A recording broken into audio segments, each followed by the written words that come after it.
జగిత్యాల పట్టణంలోని మేరు సంఘ భవనంలో జగిత్యాల జిల్లా మేరు సేవా సంక్షేమ సంఘం నూతన కార్యవర్గ ప్రమాణ స్వీకారానికి హాజరై శుభాకాంక్షలు తెలియజేశారు MLA doctor Sanjay, MLC Jeevan Reddy. ఈ సందర్భంగా వారు మాట్లాడుతూ జిల్లా కేంద్రంలో 18.5 ఎకరాల కుల సంఘాల భవనాలు కేటాయించడం జరిగిందని అన్నారు. పట్టణంలో మేరు కులస్తులు 40 మందికి డబుల్ బెడ్రూమ్ ఇల్లు పొందడం జరిగిందని, 6 గ్యారంటీలు తప్పకుండా అమలు అయ్యేలా ఎమ్మెల్సీ చొరవ చూపడం వల్ల పేద ప్రజలకు మరింత ఉపయోగంగా ఉంటుందని అన్నారు. బీసీ డిక్లరేషన్, బీసీ కులగణన విషయంలో రాష్ట్ర ప్రభుత్వం చొరవ చూపాలని కోరుకుంటున్నట్లు ఆయన పేర్కొన్నారు. బీసీ కుల వృత్తులకు ప్రతి నెల జీవన భృతి చెల్లించేలా చొరవ చూపాలని అన్నారు. కార్యక్రమంలో కౌన్సిలర్లు దాసరి లావణ్య ప్రవీణ్, అధ్యక్షులు గట్ల రమేష్, ప్రధాన కార్యదర్శి కొట్టూరి రమేష్, ఉప గట్ల ప్రతాప్, కోశాధికారి రామగిరి శ్రీనివాస్, మేరు సంఘం సభ్యులు తదితరులు పాల్గొన్నారు.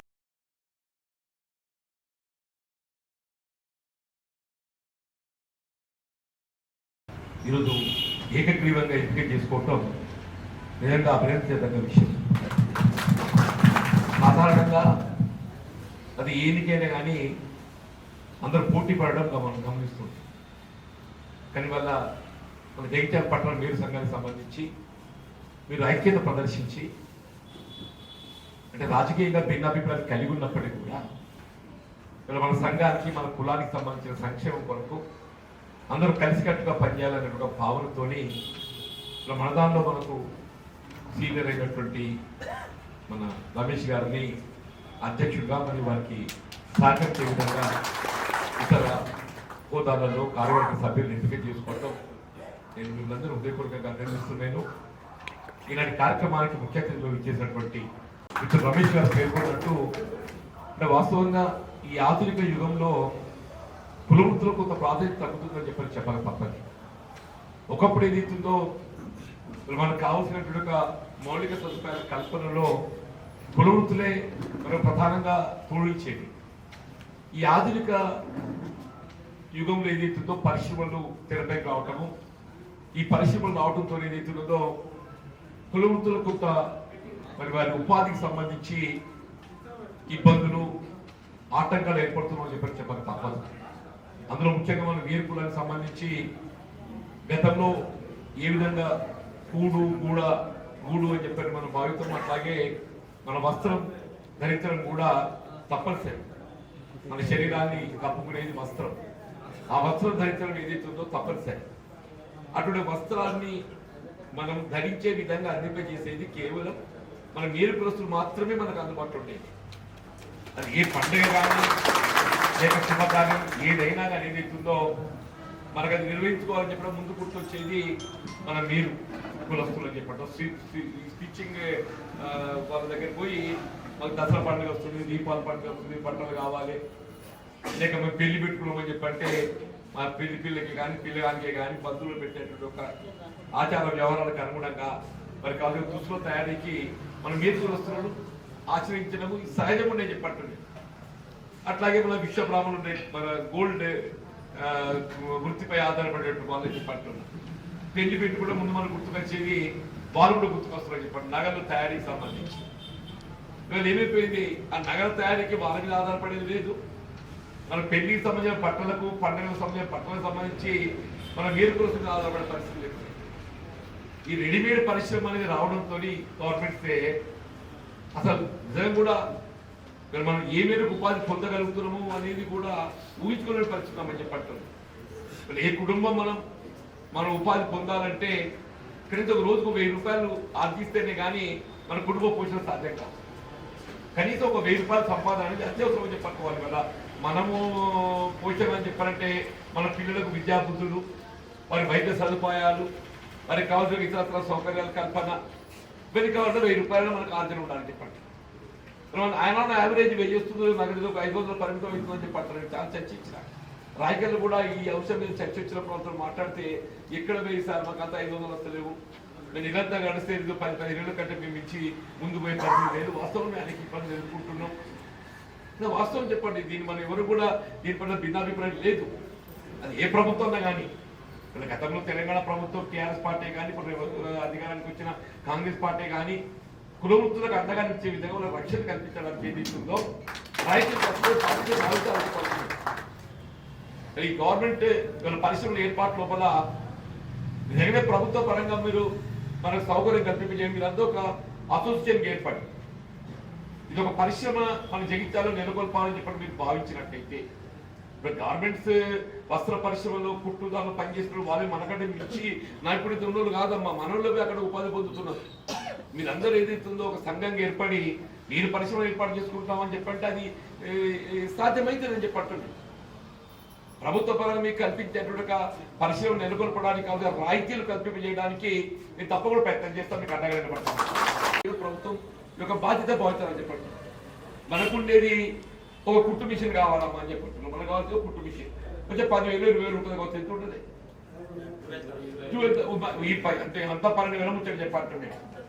ఇప్పుడు జగిత్యాల టౌన్ ఎంతమంది ఉంటారు ఈ కుట్టు మిషన్లపై ఆధారపడ్డ వాళ్ళు? 4,000 మంది ఉంటారు. సంవత్సరానికి 500 మందికి ఇచ్చేసినట్టయితే ఇవ్వచ్చు కదా. 500 మందికి 500 10,000 రూపాయలు ఏముంది దాంట్లో? 500 10,000 రూపాయలు పెద్ద సమస్య కాదమ్మా అని చెప్పంటుంది. తప్పకుండా ప్రభుత్వం నివేదిస్తుంది, తప్పగా ప్రభుత్వం నివేదిస్తామని చెప్పండి. ఒకేకి మీరు 2,000 మందికి 4,000 మందికి ఇవ్వాలని సాధ్యం కాకపోవచ్చు. క్రమేపీ సంవత్సరానికి 500 మందికి ఇస్తే 4 ఏళ్ళలో 2,000 మందికి అయితే ముడతాయి కదా. ఆ 2,000 మందికి అయితే ఏదో ఏదో ప్రభుత్వం ఆర్థికంగా మీరు కులవృత్తిలో నిలదొక్కుకోవడానికి సహాయం చేసిన అవకాశం వస్తే చెప్పి అంటున్నా. కూడా బాధ్యత చెప్పండి. ఇవాళ రాజకీయంగా మా మధ్య బీదాపిల్లలు ఉండొచ్చు, భిన్నాపిల్లలు కలిగి ఉండొచ్చు, కానీ అభివృద్ధికి ప్రభుత్వం అమలు చేయడానికి పెట్టే సంక్షేమ కార్యక్రమాలకు వచ్చే వరకు ఏదైతుందో ఎవరైనా వారి ఆలోచన అదే ఉంటుంది, నా ఆలోచన అదే ఉంటుంది. ఇక్కడ అర్హత అనేది ప్రధానం. ఆ అర్హతకు అనుగుణంగా మీకు లభింప చేసేటువంటి యొక్క ఆ సంక్షేమం లబ్ధి కల్పింప చేయడం ఏదైతుందో ఇటు ప్రభుత్వ పక్షాన్ని ఉండేటువంటి మాపై ఎంత బాధ్యత ఉంటుందో వారు కూడా బాధ్యత నిర్వర్తిస్తారు. ఏ పరిస్థితుల్లో కూడా మన జగిత్యాల ప్రాంతానికి సంబంధించినటువంటి అభివృద్ధి కానీ సంక్షేమం కానీ అన్నింటిలో కూడా దీని ప్రథమ స్థానం నిలిపే విధంగా కృషి చేయడం జరుగుతుందని చెప్పని నేను మనం చేస్తూ ఇవ్వడమే కాక రమేష్ గారు వారిని కూడా చదివించడం జరిగింది. మరి నాడు ముఖ్యంగా మరొకసారి నూతన కార్యవర్గానికి శుభాకాంక్షలు తెలియజేస్తూ మమ్మల్ని ఆహ్వానించారు. చాలాసార్లు కూడా ఇక్కడికి రావడం జరిగింది. మరి మొన్నటి వరకు ఉన్నది తెలంగాణ రాష్ట్రం ఏర్పడిన తర్వాత తొలి ముఖ్యమంత్రి కల్వకుంట్ల చంద్రశేఖరరావు గారి ఆధ్వర్యంలో టీఆర్ఎస్, ఆ తర్వాత బీఆర్ఎస్ ప్రభుత్వం, ఇప్పుడు కాంగ్రెస్ ప్రభుత్వం కూడా ఏర్పడ్డది. మీరు కూడా దీంట్లో కోరిన దాంట్లో కొన్ని విషయాలు రాష్ట్ర స్థాయిలో ఉన్నాయి కాబట్టి ముఖ్యమంత్రి గారి దృష్టి కూడా తీసుకెళ్ళి చెప్పడం జరిగింది. సో ముఖ్యమంత్రి గారు అంటే అందరికీ ముఖ్యమంత్రి, ఏ పార్టీ నుంచి గెలిచినా మీకైనా మాకైనా పెద్ద దేవరెడ్డి గారికైనా అందరికి కూడా ముఖ్యమంత్రి కాబట్టి తప్పకుండా నా వంతుగా ప్రయత్నం చేస్తానని చెప్పి మరి ముఖ్యంగా గౌరవ పెద్దలు ఎమ్మెల్సీ జీవన్ రెడ్డి గారు వారు కూడా అధికార పార్టీకి ప్రాతినిధ్యం వహిస్తున్నారు. వారు కూడా ఇంతకుముందే చెప్పినట్టు రాజకీయాలకు అతీతంగా జగిత్యాల అభివృద్ధికి, జిల్లా అభివృద్ధికి, రాష్ట్రంలో జరుగుతున్న కార్యక్రమాలకు అభివృద్ధి విషయాల్లో కలిసి పనిచేస్తామని వారు అనడం ఎంతో గొప్ప విషయం. తప్పకుండా వారికంటే వయసులో చిన్నవారైనా నేను వారి సలహాలు సూచనలు ఎల్లవేళ తీసుకుంటూ సహకారం తీసుకుంటారని చెప్పి కూడా ఈ సందర్భంగా తెలియజేస్తున్నాను.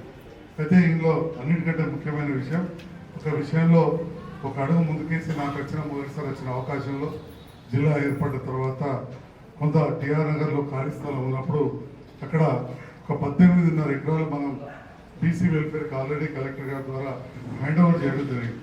అప్పుడున్న మన జిల్లా ఇన్ఛార్జ్ మంత్రివర్యులు కొప్పుల ఈశ్వరన్న గారు మరియు నేను కూడా లెటర్ పెట్టాం. గతంలో కూడా మిత్రులు రమణన్న గారు నేను కూడా విషయాన్ని తెలియజేయడం జరిగింది. సో దాంట్లో భాగంగా ఇక్కడ ఉన్న వివిధ బీసీ వర్గాలు, ఇటు బీసీ వర్గాలు కావచ్చు, ఎకనామికల్ వీకర్ సెక్షన్స్ అయిన వైశ్యులు కానీ, బ్రాహ్మణులు కానీ, వెల్మా రెడ్డిస్ ఉంటే కూడా వసతి గృహాల కోసం జనాభాను బట్టి 10 గుంటలు 20 గుంటలు ఎకరం వారు కూడా ఇవ్వాలని చెప్పి కలెక్టర్ గారికి లెటర్ కూడా ఇవ్వడం జరిగింది. ఆ లెటర్కి అనుగుణంగా 18.5 ఎకరాలు ఇక్కడ చాలా స్థలం ఉంది మన నర్సింగాపూర్ రెవెన్యూ శివార్లో. దాంట్లో మీరు జిల్లా సంఘానికి అడిగినట్టు ఖచ్చితంగా దానికి నేను కృషి చేస్తా. గౌరవనీయులు ప్రభుత్వం జీవన్ రెడ్డి గారు కూడా దానికి ముందరికి వెళ్ళాలని చెప్పి కూడా నేను వారికి కోరుతా ఉన్నా, వారి సహకారం ఉండాలని కోరుతా ఉన్నా. ఎందుకంటే స్థలాలు అనేసరికి చాలా రకాల సమస్యలు వస్తాయి. ఉదాహరణకు ఆత్మగౌరవ భవనాలకు హైదరాబాద్ ఇస్తే కూడా ఈ సంఘాలలో కొంచెం విభేదాలు ఉంటే అక్కడక్కడ ఇబ్బంది. ఇప్పుడు మన దగ్గర కూడా కొంత విభేదం ఉన్నది, మన దగ్గర కూడా తెలిసే ఉంటుంది. వారు ప్రస్తావించలే, నేను ప్రస్తావిస్తాను అంటే వారు కూడా ఇట్లా రిజిస్టర్ తీసుకొని వచ్చారు కాబట్టి అదే సంతోషం. మీరే ఎక్కువ నాకే ఉండదు కదా, వేరే అనట్లేదు. మీకు శుభాకాంక్షలు చెప్పలేదు కదా, మీరు మంచిగా చేసుకోవాలి. అట్లా ఇద్దరు పోతున్నా ఆగిపోతారు అంతే తప్ప వేరే ఏం లేదు. కాబట్టి మీరే ఇద్దరు కూర్చొని మంచి ఒక్కటే ఇంకా సంవత్సరం ఇద్దరు లేరా అందరు ఉంటారు చేస్తారు, చేసుకుంటే బాగుంటుంది అని చెప్పి మరి నా దృష్టికి వచ్చింది. వాళ్ళు ఆహ్వానించారు, మీరు ఆహ్వానించారు కాబట్టి ఒక మాటనైతే నేను చెప్పాలి కదా, అక్కడ కూడా చెప్పాను. కాబట్టి తప్పకుండా చేద్దాం.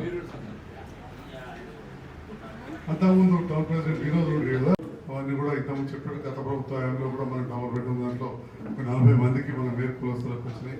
అప్పుడు కళ్యాణ లక్ష్మి లాంటి మంచి పథకం ఉండేది.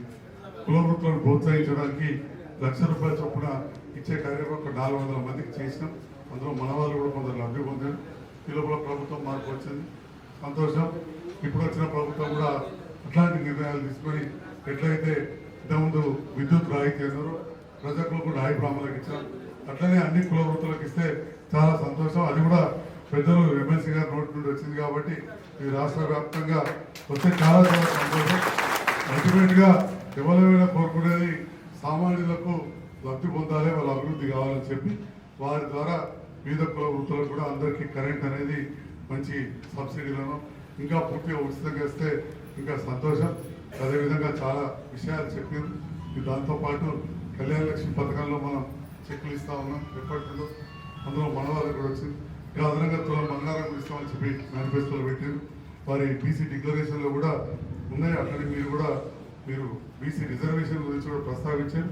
కాబట్టి అధికార పార్టీలో వారు ఈ కుల జనగణన అయిన తర్వాత, ఈ కుల గణన అయిన తర్వాత అసెంబ్లీ సమావేశాలలోనే కేంద్రానికి రాయడం జరిగింది. మన ముఖ్యమంత్రి గారు చాలా సంవత్సరాల నుంచి బీసీ కులగణన కాలేదు, లెక్కలు కాలేదు అని చెప్పి అవి చేయాలని చెప్పి అసెంబ్లీలో తీర్మానం చేశాం. అప్పుడు కూడా అందులో నేను భాగస్వామ్యం నన్ను చేసినందుకు మీ అందరికీ ధన్యవాదాలు తెలియజేస్తున్నా. తప్పకుండా ఇంతకుముందు మీరు అందరూ ఇందులో కూడా చదువుకున్న వాళ్ళందరూ అక్కడ ప్రస్తావించారు. తప్పకుండా ఈ ప్రభుత్వం కూడా చేస్తుందని, వారి బీసీ డిక్లరేషన్లో మీరు కూడా బీసీ కాబట్టి ఉన్న వివిధ అంశాలపైన కూడా వారు చర్యలు తీసుకుని మనకు లబ్ధి పొందే విధంగా చేస్తారని ఆకాంక్షిస్తూ జగిత్యాల జిల్లా మేలు సంఘం